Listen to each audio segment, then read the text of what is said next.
Ok, vamos mergulhar nisso. Sabe aquele momento que dá um frio na espinha?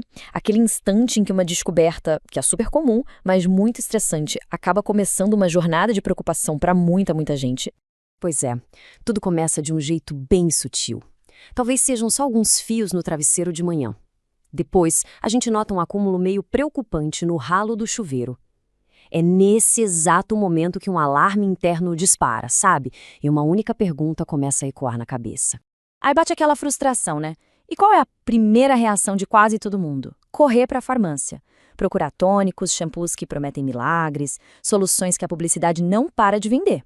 O problema é que, na grande maioria das vezes, essas promessas acabam indo literalmente pelo ralo, junto com o nosso dinheiro. Mas e se a gente decidisse ignorar o marketing só por um momento? A abordagem que vamos explorar aqui é completamente diferente. Em vez de olhar para a embalagem, a gente vai direto na raiz do problema. Vamos mergulhar na ciência e na biologia, que são as coisas que de fato comandam o crescimento do cabelo. A nossa jornada vai ter 5 paradas bem claras. A gente começa pelo problema, depois mergulha fundo na ciência interna e externa, e lá no final, a ideia é juntar todas as peças para, quem sabe, resolver esse quebra-cabeça de uma vez por todas. E o nosso ponto de partida é exatamente este. A base de tudo que a gente vai ver aqui vem da literatura científica, da tricologia clínica. Basicamente, estamos deixando as promessas de lado para entender o que realmente acontece no nível celular. É lá que a mágica, ou o problema, realmente começa. E aqui está o segredo que muda o jogo todo. A saúde do cabelo não começa no couro cabeludo, começa de dentro para fora. É um puro reflexo dos nossos sistemas internos. Então, a prioridade número 1, antes de pensar em qualquer produto, é garantir que essa base biológica esteja sólida. E o primeiro fator interno é, de longe, o mais crítico e, olha, o mais ignorado de todos. A gente está falando da ferritina. Para entender isso, vamos pensar no corpo como se fosse uma empresa em crise. Quando os recursos de ferro estão baixos, a primeira coisa que a diretoria corta é o orçamento das áreas não essenciais. E adivinha só? Para a sobrevivência, o crescimento do cabelo não é essencial. O corpo, muito esperto, vai priorizar os órgãos vitais, como o cérebro e o coração. Resumindo, sem ferro suficiente em caixa, o cabelo simplesmente não é uma prioridade para o corpo. Agora, presta bem atenção nesse processo. O que é realmente fascinante sobre o DHT, um dos maiores vilões da calvície, é que ele não é um assassino rápido. Não, ele age como um sabotador. Ciclo após ciclo, ele vai lá, se liga ao folículo e vai sufocando ele aos poucos, fazendo o cabelo nascer cada vez mais fino, mais fraco, até que uma hora o folículo simplesmente desiste. Certo, além da ferritina e do DHT, a saúde do cabelo se apoia firme nesses 3 pilares. Primeiro, a proteína. Ela é o tijolo, a matéria-prima. Sem ela, simplesmente não tem como construir nada. Segundo, um sono de qualidade.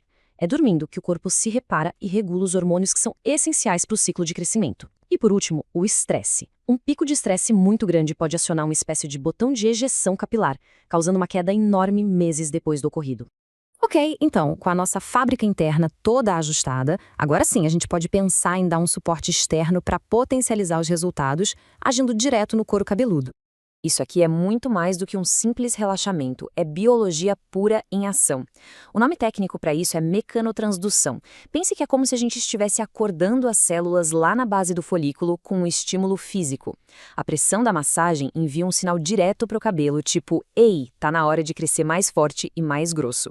Olha só um detalhe que parece pequeno, mas que muita gente ignora. A água quente age como um solvente, sabe? Ela remove aquela barreira de proteção natural do couro cabeludo. E o que acontece? Isso cria uma inflamação crônica, que é um ambiente péssimo para o crescimento. Isso pode, inclusive, encurtar a fase em que o cabelo realmente cresce, a famosa fase anágena. E essa comparação aqui ilustra uma coisa incrível, como a ciência moderna está começando a validar soluções que vêm direto da natureza. Um estudo super importante comparou o óleo de alecrim com o minoxidil a 2%, que é um tratamento farmacêutico super consagrado. O resultado? Depois de meses, o crescimento do cabelo foi praticamente o mesmo. A grande diferença foi que o alecrim causou muito menos irritação. A lição aqui, como em qualquer tratamento, é uma só: consistência. Certo, agora é hora de juntar todas as peças. A queda de cabelo raramente é um mistério com uma única pista. Na verdade, é um quebra-cabeça bem complexo que é resultado de vários fatores biológicos agindo ao mesmo tempo. E é por isso que a solução não pode ser uma chave só.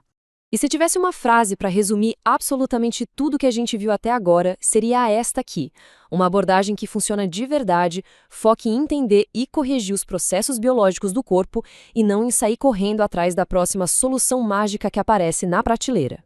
Mas olha, é fundamental ter a expectativa correta. A biologia não funciona na velocidade da internet. Os folículos capilares têm ciclos longos. O que isso significa na prática? Que para ver resultados de verdade, resultados duradouros, a gente está falando de no mínimo uns 2 a 3 meses de aplicação consistente. Então, paciência e disciplina não são opcionais aqui não, viu? Elas são essenciais. E essa é a grande conclusão.